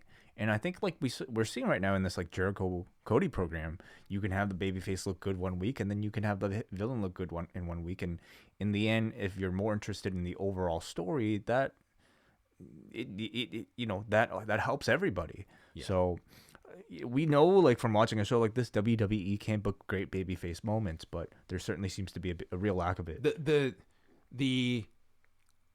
point that always gets raised is just when you look at WWE and you criticize the promos and you criticize, just some of the presentation of the performers, and yet again, we just talked about Finn Balor. It's like, I think you have a ton of great talkers on that main roster. I also know you have a lot of great personalities, and you get to see them when we watch a 24 or you watch a Chronicle with these guys, and it's like, wow, this is a relatability I'm not getting on that main roster. And I'm not saying you take what's on the network and just put that onto TV, but there's principles you can learn from in terms of that relatability, and Cody has tapped into that in a big way.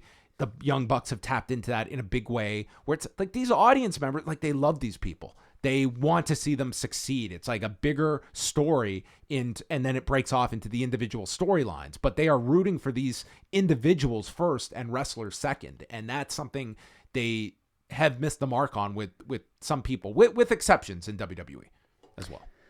Hansi, you're in the cafe. Thank you for joining us this late. Hansi, I'm sorry this isn't during your lunch hour. No, first of all, guys, listen, I know I always come in and I kiss your ass all the time and hype you guys up, right? But when you guys do these shows for like the whole Crown Jewel, I like that you guys are responsible enough to go that it doesn't reflect on all Muslims, because there's a lot of ignorance online, and of course I'm arguing with these assholes who they generalize all Muslims into supporting what goes on in Saudi Arabia when like we're like the most critical of Saudi Arabia. And so when you guys like break it down like that, man, like this is why I like that you guys kind of use your platform and you do it responsibly, and it doesn't sound preachy or anything like that. So I give you props for that. I didn't mind the show like match wise. I thought it was like an entertaining card. But like it just whenever these shows come on, I'm kind of like not fully into it. But I thought this one was like the better one out of all the ones that they have done. But the question I wanted to ask you guys, and I can just hop off afterwards, with the Kenny Omega's entrance yesterday, kind of hinting at Ibushi and New Japan. Do you guys like anticipate that maybe there's like a deal being worked out? Like I know there was like talks about that, but do you guys see that there will be a working relationship because New Japan expanded to the US?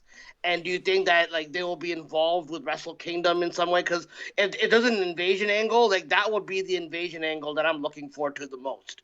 And I'll take your comments and your comments off the air. Thank you. Thanks as always, Thank you, Hansi, for Hansi. the call. We appreciate it. So with the video, I guess everyone's kind of looking at that as like, is this a signal of something deeper? I know that Dave Meltzer was reporting on it on his show, the fact that Ghetto wants to do something, but there's a lot in there. I just speaking from like removed from the situation, I think it's just very difficult politically to imagine how these two could work together. I don't see AEW wanting to support New Japan shows in the US market. That's where New Japan, I think, would ultimately want help from. I just don't. In what fashion? Help? Like putting AEW talent onto New Japan shows in the US in buildings that you could probably run on your own right now and do well in. So I don't know if that would make the most sense. I also don't see how, sending Kenny Omega over to New Japan, yes, you have the ultimate match with Kota Ibushi. I don't see that upsetting their Wrestle Kingdom plans. So I think it would have to be something further down the line. But the fact that video aired, you have to, like, we don't know the track record yet of AEW. Did they just get a kick out of that, or is there a reason to it? I would think that if they're putting it there, it shouldn't be dismissed out of hand. But I just see so many different obstacles to making that relationship happen. And what does AEW get out of it versus New Japan? Because I see New Japan benefiting more than AEW at the moment. What do you think? I'm not holding my breath that something's going to happen in time for January at the very least. My personal thinking, and I said this on the show, is that this was just something, a cool little Easter egg that longtime fans of Kenny Omega might understand. But, it also gets people talking, and I'm sure they're kind of feeling the air to sense, what level of interest there is for something like that. I'm sure AEW would love to have. Listen, if AEW could promote the match, there's a great incentive for AEW, Okay. but I don't think that's what... A talent trade, Kazuchika Okada comes in for a couple shows, and Kenny Omega goes over there for a couple shows too. Is that out of the question? I don't think so, but I don't see it happening. Nothing's right now. out of the question, but you can always look at things and they make a lot of logistical sense both ways. But when you throw, ego and pride in the middle, it muddies all of that, and it becomes very difficult. And when these talent situations occur, it's usually because one desperately needs the other, and both sides, they don't desperately need each other. So not yet. It would be great if they could. They'd be stronger if they were working together. It'd be a great relationship. But I don't know. I'm not holding my breath on it. But Certainly the ROH, the dissolution of that relationship has helped, maybe facilitate some of these new talks. Yep. So we shall see. I'm surprised this person is joining us at this very late hour, because what time is it over there, Neil? Oh, jeez. Our man. Yeah, it's 4:26 a.m. Neil, Have you- we are not that great. Did you wake up early, or have you not gone to sleep yet? Oh, I haven't gone to sleep. Oh, boy. I keep waiting hours whenever I get the chance. Well, yeah, okay. I'm working from home at the moment, so quite often, left to my own devices, I'm absolutely a night owl. That's how I get to watch Raw live and Your thoughts, Neil? SmackDown. Well, quick thought first is Corey, who phoned earlier, mentioned DDT among the smaller Japanese promotions that've got shows this weekend. I don't know if you've seen on Twitter tonight, there's been this NXT Orlando show where everyone's in fancy dress. Yeah, and, it's their Halloween battle royal that they did tonight, and some of them I saw a few of the costumes. They look pretty funny. They had Jessamine Duke dressed up as Matt Riddle. that's good. Rhea Ripley dressed up as Triple H. with Shane Thorne as China. Looked amazing. That was the one I saw. I wish they Shane would. Thorne. I mean, I understand. That's the kind of show you should throw up on the network. Oh, wouldn't that be awesome? I would totally check that out, even if it was just the one match. It's but something I would put on TV, but maybe they, maybe the network is the perfect outlet for that. Sure. Yeah. Absolutely. I was thinking exactly the same thing myself. It's just seeing those little photos from people who were at the event, on Twitter out of context. It just looks hilarious, But as I say, Corey mentioned DDT, and Andresa, the giant panda that I thought was only associated with DDT, seems to make an appearance at that that NXT show. So I'd love to know what's going on there. The giant panda showed up at NXT? Yeah, the sort of 12-foot panda. No, we were talking about talent sharing. You know what I mean? Like that. Yeah. This is the first drop in the bucket. Okay. But the panda's getting I dates. If I could hit just a couple of other things. One is another recommendation for the main event, at least, of the OTT show, which I was lucky enough to be at in Dublin last Saturday. You attended it. Right. I You was called in there, last yeah. week about this. Yeah. So tell me about the experience live. Oh, it was fabulous live. The OTT shows really always are. I have to say the crowds are pretty legendary, and I'm kind of a fairly reserved and laid back guy, and so I'm quite glad I wasn't ringside, because the folks who generally are a bit crazed. They jump out of their seats and slap the canvas and all this sort of stuff. It was a long show. There was a dark match, and then there was about 3 hours of a show. So, I mean, if you are going to watch it, I would really pick out the main event. Okay. Which is roughly the last 35 to 40 minutes, because that was the standout part, and it translated rather well to VOD. I watched it when it got released on, I think it was Tuesday night. And it came across pretty well, because I know that, some of these things you have to be there, but it was shot well, and it came across on the video very well. Apart from the commentary, which was pretty poor. And your last thought, Neil? Yes, well, they missed a trick, didn't they, with Mansoor? I mean, think of the heat they could have got about defeating him in Riyadh. But actually, on a more serious note, I have a question for once, and then I'll get off the air, which is, how on earth are they going to book the Fiend from now on? To me, it seems unbookable. Halloween has just passed, and he's like Michael Myers. I mean, this unkillable, unputdownable character, million stomps, sledgehammers, all the rest of it, do nothing. So I just don't get how you book a talent or a character like that from going forward. But thanks for your time as always, guys. Thank you very much, Neil. I mean, looking at things, where do you see him going?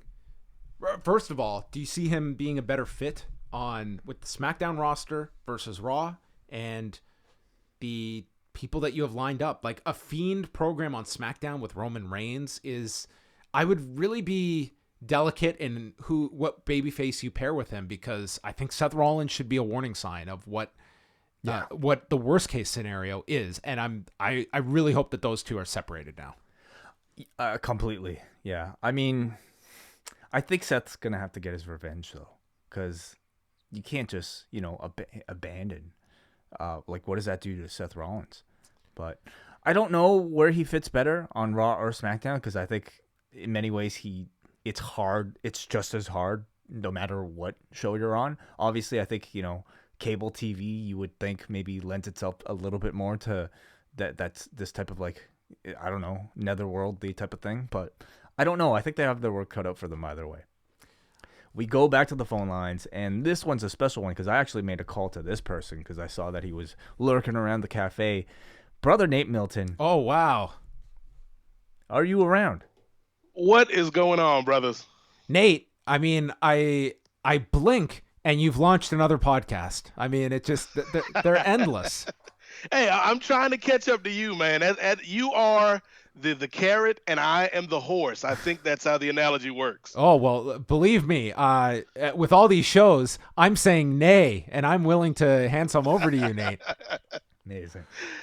Oh, awesome. Hey, before we get into anything, I just want to thank you, brothers. I appreciate your excellent costumes that you're wearing tonight.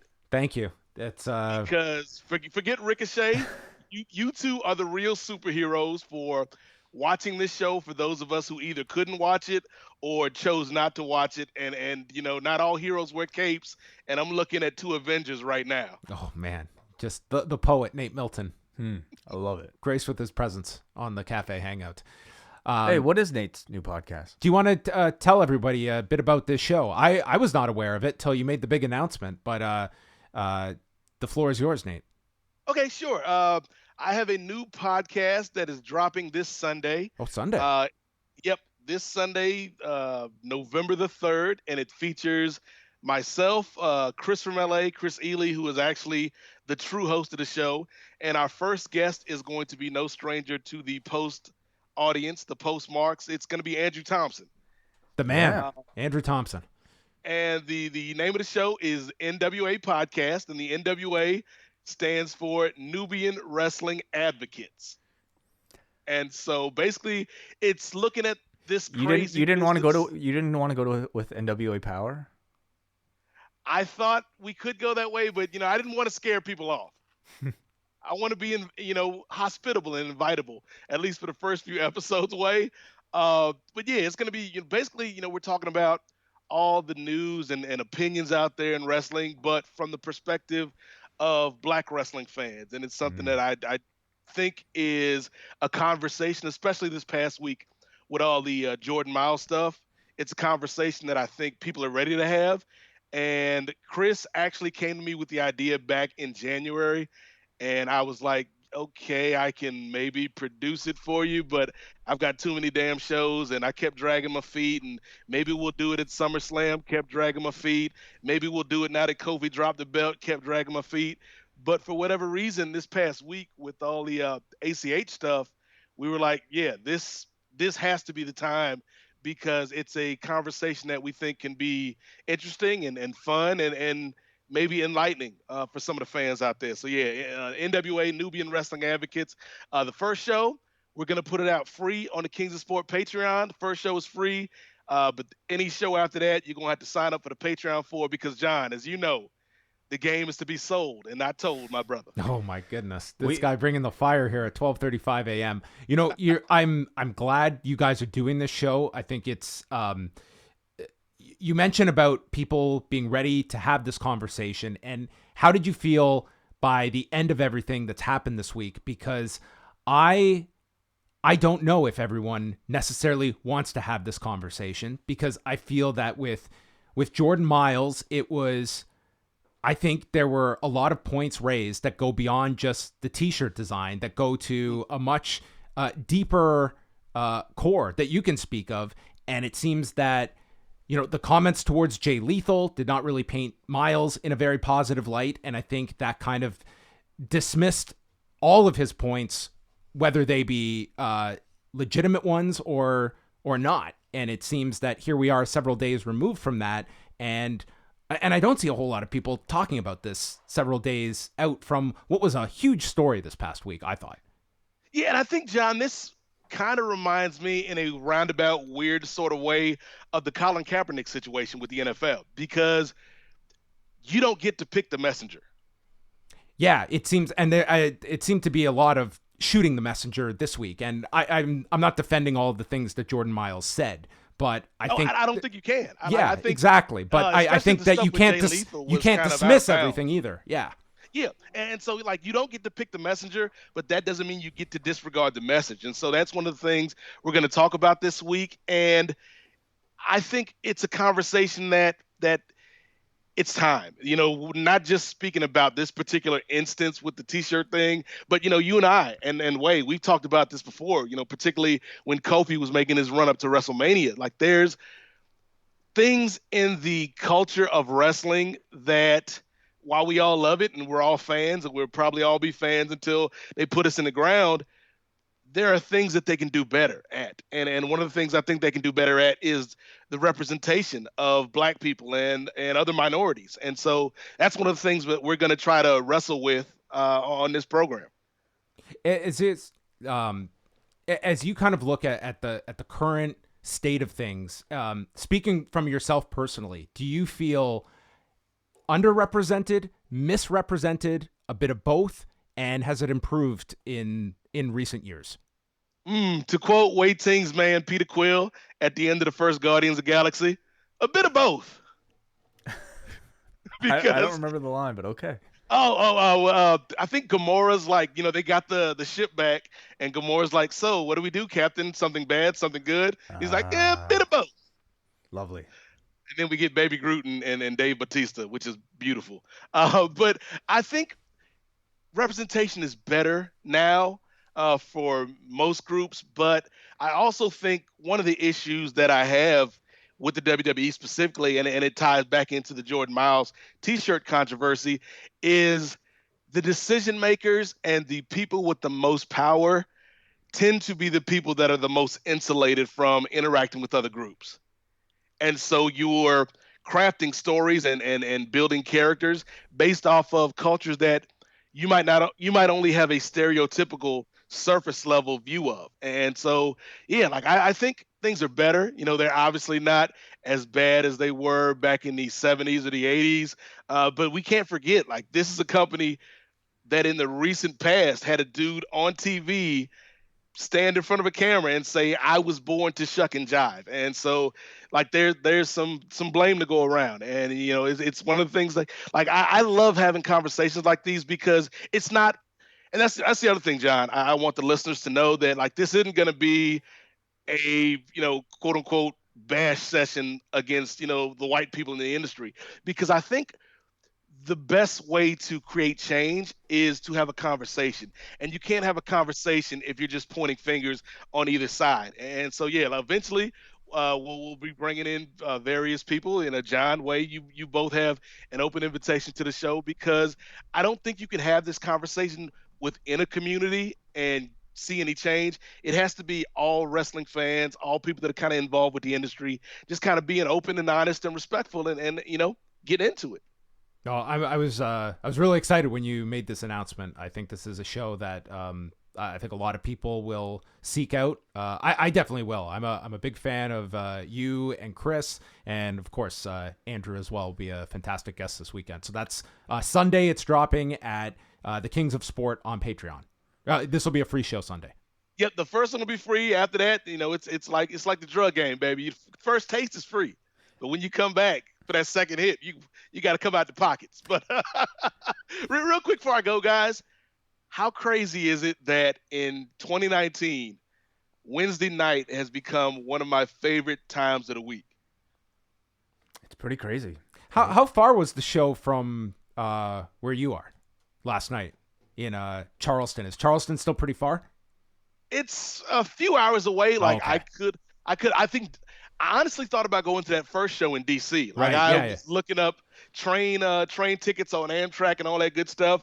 But then I was like, I don't know if I want to go to DC and then have to come back the next day to work. And DC, like anybody that's dealt with DC traffic, knows it's a headache. So, but if they do a show in Norfolk or Hampton, I will be there with bells on in the front row with my Sunny Kiss T-shirt on, which hopefully isn't a pair of big lips. Oh, Oh jeez. man. Wow. Full circle, gentlemen. Full circle. Wow. you Lovely. tied it all together. No, it's been it's there's like so much right now, but there is a lot of like great quality at the moment. And Wednesday night you're getting two I think like strong offerings that are still finding themselves.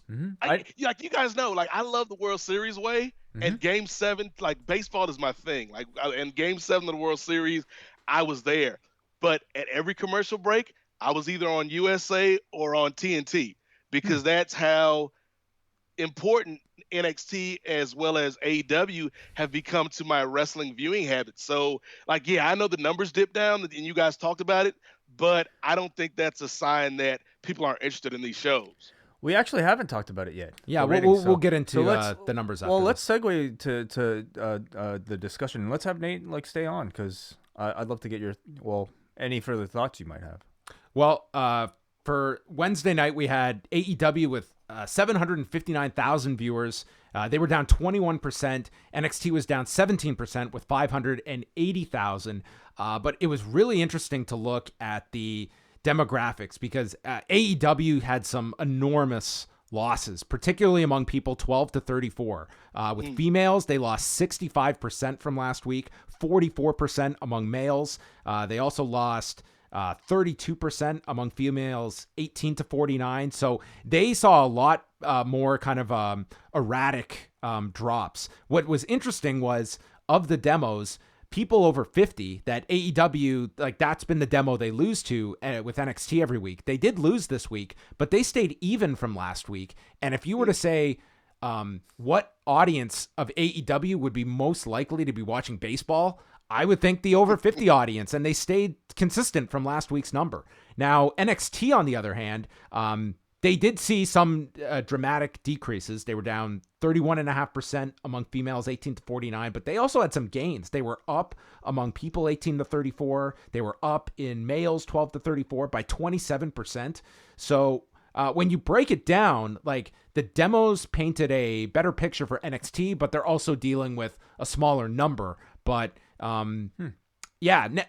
again, this was against a game that did over 23 million viewers. This was not a typical week, and one that I think you can put some stock into. Like AEW really got hit here, but I think that you have to look at next week as a better barometer when we're going to get a better gauge with the baseball out of the way and where AEW is going to settle in. I would say if AEW stays around this mark and doesn't see that increase, that would be concerning, but nonetheless, they were still like sixth of the night for cable programs among the key demographic. And they were both replays following the initial airings.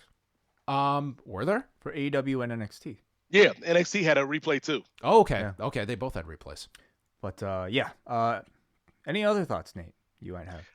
I mean, when you look at those numbers, John, it's a little concerning, but I would say from the macro sense, if I'm AEW, I'm still feeling pretty good because I remember when you and I and when you and Wai and when other people were talking about where the number would be, some people were saying, 900 to 1 million. Some people were saying, 500,000, and they're right in the middle. They're right in the middle right now. And so from a total audience standpoint, I still think they're on pretty good footing. But in terms of the micro, like the women, the number of women that dropped off, that's interesting to me. And I don't know if all those women went to watch baseball or if they're not being serviced. And again, this ties back into what we're trying to do with the NWA podcast. If your audience isn't being serviced, eventually they'll tune out. And I wonder if the AEW women's division, and no disrespect to any of the women that they have, it really hadn't been lighting the world on fire. It's been, as a secondary or tertiary thing after the tag division, and certainly after Cody and Jericho. So I don't know if they just aren't seeing what they want to see. And if that's a problem, that's something I think AEW will have to address. Yeah, and I mean, it's worth noting as well that not only were the big drop, the 65% drop for AEW, that was females 12 to 34. They also more women in that demo watched NXT on Wednesday night. So it And wasn't you just look being at down. NXT, It was and NXT gave them boatloads of action featuring the women. Yeah. So in that, it's interesting to look at that specific demo. Last week, AEW beat NXT 0.20 to a 0.12. This week, NXT a 0.10 to a 0.07 for AEW. So, yeah, that was just a dramatic swing. Like NXT dropped 2, but nowhere near the level AEW did there. So again, we'll compare next week and see. But those were interesting to still see, even going against the World Series and what else was going up on Wednesday night. Were you satisfied with the Game 7 outcome, Nate? The Montreal Expos finally win a World Series. yes. Shout out to Vlad Guerrero and them boys. But I was torn because obviously living in this area, I was happy that the Nats won. But by the same token, I'm a big fan of Jose Altuve. And so I was sad to see him lose. But at the same time, when you win a championship, this isn't like Kofi Kingston where they can just strip it away and never talk about it again. For the rest of the time, Jose Altuve is a world champion. So him losing didn't really hurt me that much. Well, as long as in baseball, you got to lose at least 4 games. You can't lose in 8 seconds. I think they did. ESPN did catch Altuve smashing a pancake in the locker room, so I don't know what that's hinting at. Oh, he's turning down the road, clearly.